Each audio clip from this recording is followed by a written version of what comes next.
Welcome back. Today we are talking with Dr. Gavriel Schneider on his upcoming released book, Presilience.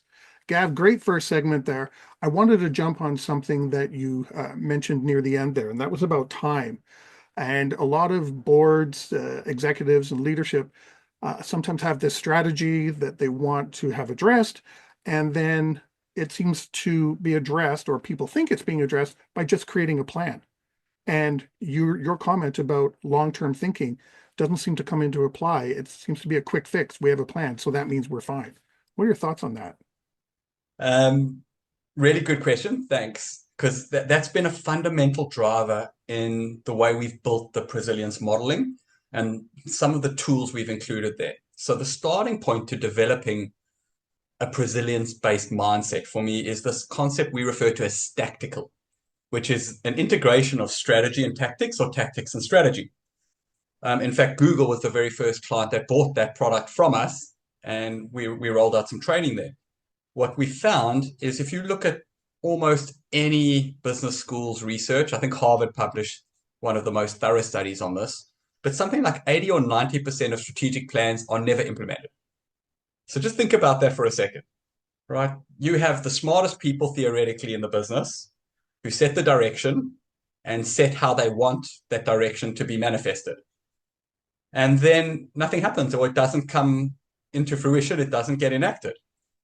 If you also superimpose the challenge we've got now, which is that innovation, which is required at a pace so fast we can't keep up, tends to come from the front line. It tends to come from the people who have to do the job all the time, and they figure out better ways of doing the job or solving a problem. So when you've got a disjoint between tactics and strategy, performance doesn't happen and outcomes don't get achieved. So if we go back to risk, and we don't want to get into a debate on definitions, but if we look at the ISO definition, risk is the effect of uncertainty on objectives.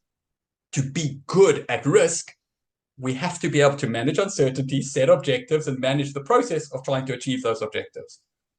What we really see is this idea that risk management can be an afterthought. We can decide what we want to do, and then we'll talk to the risk management people, which in actual fact, the risk management process, as I'm sure all your listeners know, is the decision-making process. Mhm. So we've missed the loop. And one of the things I think we've got to start driving is that risk is everyone's responsibility, as are aspects like emergency response, business continuity, etc. Because the real first responders are the ones on the ground when something goes wrong. So to directly answer your question, one of the things we've got to be looking at is alignment. And this is not a new idea. It's quite well known in the leadership, human resources side of the house. The problem with alignment is that, and I'd ask your listeners just to think of this example. If you're in a healthy, functioning relationship with somebody, how much work do you have to put in to maintain just that relationship? You've got to put a bit of work in, right? Then expand that to your family unit. You've got more work to put in because you've got more personalities, more variables to manage. So it's really hard to create a high-performing team out of a family unit, which arguably should be the easiest place to do it. Now you take people with different backgrounds, different objectives, different drivers, we put them in a corporate or organizational setting, and we expect them just to magically get along, know what to do, and make great decisions. So we really do in this era more than ever. We actually have to go back to basics. And I know we'll talk a little bit later about the core skills and the pieces that come together. But if we haven't got individuals that are risk intelligent, who can't form risk intelligent teams, you cannot get a risk intelligent organization as the outcome. Mhm. And that, for the cyber listeners on this, that's the integration and the alignment of people, process, and tech, which we talk about a lot. But if you look at how those three little bubbles manifest, it tends to be who's the dominant personality, what is the leadership like, and if they're a tech head, then everything's techie. If they don't like tech, then that's evil. We won't go there.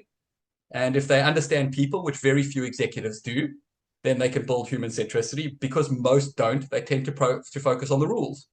And then they tend to focus on what we refer to as the WIFM, the what's in it for me. Because all humans have to be, at some point, in a position where they get a return for their time, effort, and energy spent.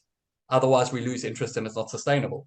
So I go back to goal 1 of Presilience, sustainable high performance in business as usual. If me as the individual is not sustainable, because I can't regulate my own decision making, my own performance, and my own outputs, why do we think you're going to be a great rock star in our business or our government department? So Bingo. we have to flip it.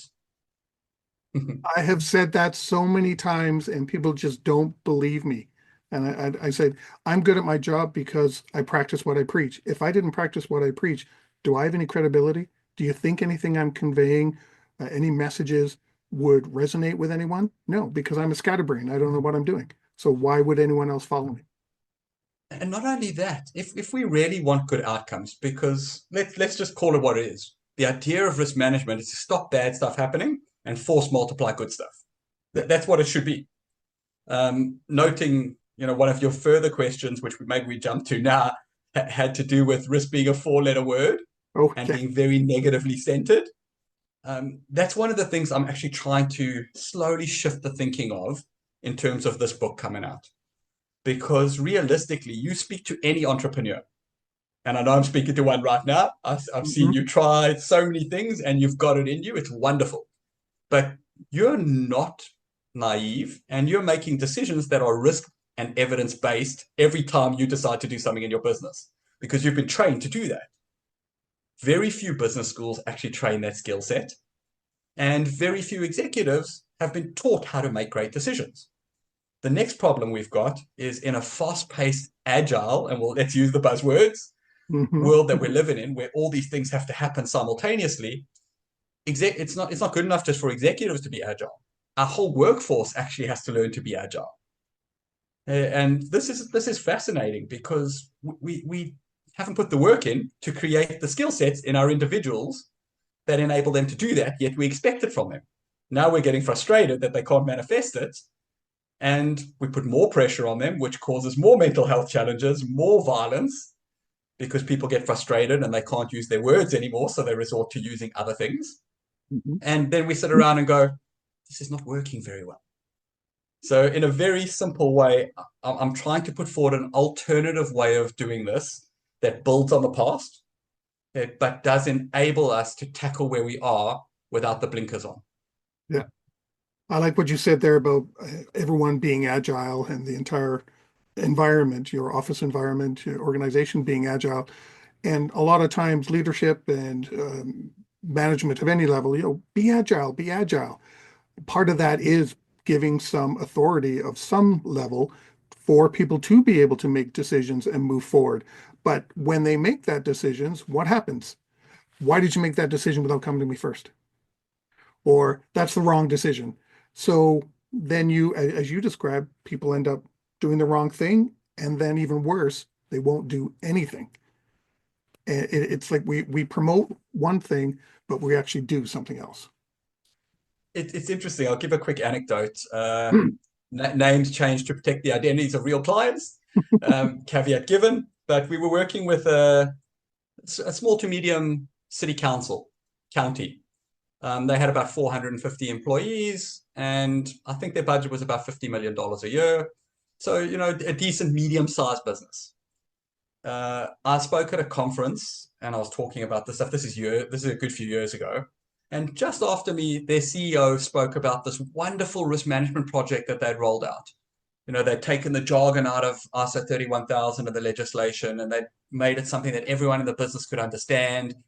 Um, and they've built these online reporting tools for those who are tech savvy, and they've got paper-based tools for those who aren't, and it all integrates. And I listened to this and I was like, that sounds so good. I actually went up to him afterwards, shook his hand. I'm like, well done. It's incredibly hard to do that, even in a commercial setting, never mind a government setting. But I got a call a few days later from his head of strategy and risk who was implementing the project. And while the project design was spectacular, the implementation had failed miserably to the point that they'd had only one person use this in a year since they rolled it out. So we were brought in to try and understand this. And this is a good example of why human centricity is so crucial to high performance in any operating environment now. It doesn't mean we don't focus on process. It doesn't mean you don't want the right tech plugged in. But if the people are not part of that equation and they don't buy it, doesn't work. Yeah. So after a while, there were three or four things. I'm not going to give away the whole party pack, but realistically, it had to do with the mindset of the CEO whose fundamental belief was that this risk management thing is something everyone in his business does already. And if you're a manager, you already do risk management. Therefore, this whole program is actually a bit of an additional bolt-on. It's not actually necessary. So when his first executive had a swing at the new tools, exactly your story, he went in to show his boss how wonderful he is, and his boss ripped him apart, saying he did it wrong, he did it the wrong way. We know how quickly bad news travels through organizations. Yeah. So in the blink of an eye, everybody was like, don't do it, don't use it, because the CEO will get angry. And one of the simple fixes we did there was finding out what the CEO's biases were and what his drivers were. And after about an hour of conversation, he and I were able to agree that if he doesn't like this idea of risk management, what does he think of enhanced decision making? And he went, oh, I like that. And the program was rebranded as an enhanced decision making program, rolled out, and was very successful. There were lots of other pulls and pushes. But to your point, single executives who have authority, they need to understand that the game has changed and continues to change around us. And the more you believe that things are static and totally under control, the more you're actually looking at a picture that's not 100% accurate. And the question I often ask clients, which relates back to why so much work has come into Presilience, is what keeps you up at night? And I'm sure you've asked that question to many of your clients or people you've worked with too. And the response that scares me the most is when they go, nothing, everything is sorted. Because then you know they have no idea of what's going on in their organization, and they're getting fed all the stuff that they want to hear, not what they need to hear. Yeah, I get that response, especially with tests, whether it be tabletop simulations. We didn't find any issues. That's great. That's wonderful. And I'm like, ugh, no, we should have found some. What was the point of doing this? We didn't learn a single thing, a new thing. That's it. So, which you've highlighted two gaps. You've actually highlighted two really important points there. So one is the idea of a growth mindset. And that's critical. You can't actually manifest Presilience if you're stuck and rigid. So again, there's a lot of inserts that have to come into play to manifest this. And I've covered a lot of that in the book. What I've tried to do is put in place the building blocks you need to achieve your own personal Presilience, your ability to slowly relate that to your team, and a nudge of how it works in organizations. Okay, so the book itself has been written for the individual first, with a team and organizational overlay. It hasn't been written for the business. And I felt that was really important because, just going back 5 minutes to our earlier conversation, if I can't trust myself to make the best possible decision in the most appropriate time frame, based on actual intelligence, not perception, not misinformation, not disinformation, if I can't do those things, then my decision-making capability is impaired and my risk intelligence is low. Therefore, my performance for the business is probably not going to be optimum. So it's really interesting that if we can get ourselves aligned and right, we can then cascade that to our team members, and then we can roll it through the organization. You can go the other way. Okay, you can go, the organization wants to do this, but you need a very dynamic and forward-thinking executive and board to be able to push that from the top. So usually what we found with cultural change is it's a combination. You go from the bottom, you go from the top, you go from the sides, inside and outside, and you have multiple nudges in all these directions to help change behavior. Well, I was going to jump on that because you've been jumping on some of my examples. I was going to jump on one of yours. So where you just mentioned the leadership, the decision making is bad or not going well because they don't understand all this stuff. But then the rest of the people on that executive team as well will look to the CEO or the president or whatever the position is, and if they're afraid to make that decision, I'm not going to. And then they start taking a step back, and then again, that negativity also funnels down because now that CEO, their senior vice president below them, I'm not going to make that decision then. And then the director below them, I'm not going to make that decision. And then it never gets made, what needs to get made, and you end up floundering. So what you just described beautifully is an operating environment where there's very little trust and it's compliance-centric. So, this is the interesting piece. Before you could start trying to plug a Presilience proactive mindset in there, you actually have to address those two problems. you actually have to look to create more of a just culture. So there needs to be more fairness, and that can't come without trust. And equally, we need to have that growth mindset put in place. So, that part I think is fascinating, and, it's interesting. Lots of researchers who I've cited and referenced in the book, people like Adam Grant, Simon Sinek, Amy Edmonston, Brene Brown, the thought leaders in the leadership and high performance space have done a lot of work. But what they've come at this from the almost HR psychology perspective only. Yeah, I've come at this more from the risk and human performance side primarily. So it's interesting because I feel that was the missing ingredient. The ability to actually look at how do we develop the system to collect intelligence and transform information and data into intelligence. So we're making good decisions on actually usable information and data, not corrupted or perceived data. And equally, the process of refining our decision-making methodologies internally and externally. And a really simple example of a tool that, I didn't invent, Daniel Kahneman, System 1 and System 2 thinking.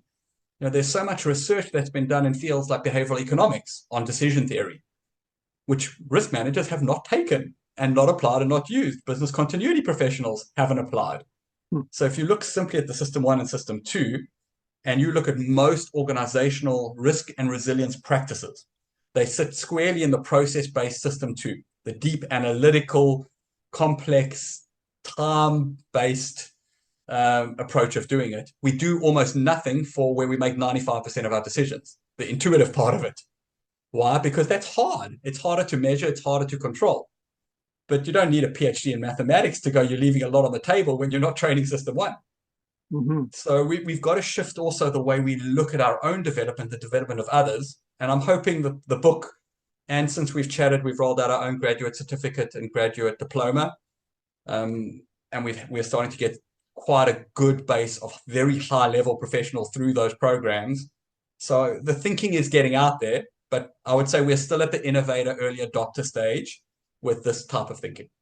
Well, I love the thinking because the first conversation we had 3 years ago, 4 years ago, something like that, I was just, wow, I love this. I love this. Because I'm a big believer in a lot of the answers sometimes we seek are within ourselves first. We have to have that mindset first, and then we can take that out and have that influence spread, so I was a big believer and still am a big believer in this. So love your work, Alex. thank you. On that note, we've come to the end of our second segment. We are talking with Dr. Gavriel Schneider today about his new book, Presilience, Presilience, How to Navigate Risk, Embracing Opportunity, and Build Resilience. And we will be right back. If you like that video, thumbs up. If you didn't like that video, thumbs down. But leave me a message and let me know your thoughts. Of course, don't forget to subscribe. And in the meantime, stay prepared, everybody.